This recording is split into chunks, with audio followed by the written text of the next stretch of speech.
Surabaya Mengaji. Yuk, dukung dakwah Surabaya Mengaji. Salurkan harta terbaik Anda untuk operasional dakwah.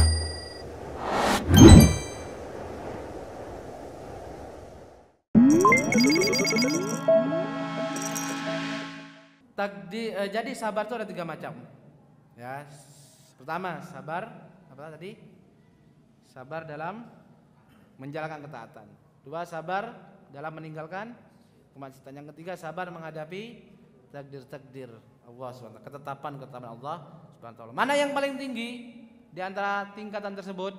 Beliau mengatakan, idzan as-sabru salasatu anwa, a'laha sabru ala ta'atillah, summa sabru an maksiatillah, summa sabru ala aqdarillah. Jadi sabar itu ada 3 macam. Yang paling tinggi adalah sabar dalam ketaatan. Kemudian sabar dalam meninggalkan maksiat.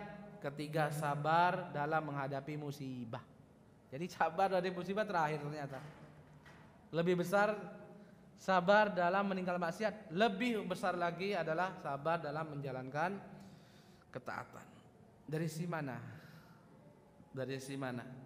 Karena kalau kita lihat umumnya manusia itu sedih kalau pas kena musibah. Jarang kita lihat orang nangis ketinggalan sholat jamaah. Ada? Enggak ada. Jarang kita dapetin orang enggak sholat subuh kan, nangis, enggak ada. Enggak sedih mereka. Sama enggak? Nah, terus dari mana sih, sisi apa yang harus kita lihat? Terus itu enggak nangis, itu sebenarnya kaitan dengan iman sebenarnya. Dengan iman. Itu masalah hati, masalah keimanan. Ya, karena kalau orang imannya lemah sekali, hatinya sakit, itu sebagaimana badan yang sakit. Hati itu layaknya badan. Ya, ketika hati sakit, maka sebagaimana hati sakit. Bagaimana hati sakit? Bagaimana badan itu kalau sakit? Ketika sakit itu parah, maka luka-luka atau sakit-sakit yang kecil itu tidak terasa. Tidak terasa sakit-sakit yang kecil itu. Bukan karena sakit yang pukulan yang menimpa dia itu enggak sakit sebenarnya. Tapi karena dia sedang sakit, yang sakitnya melebihi sakit itu, jadi tidak terasa. Nah, itu sebenarnya.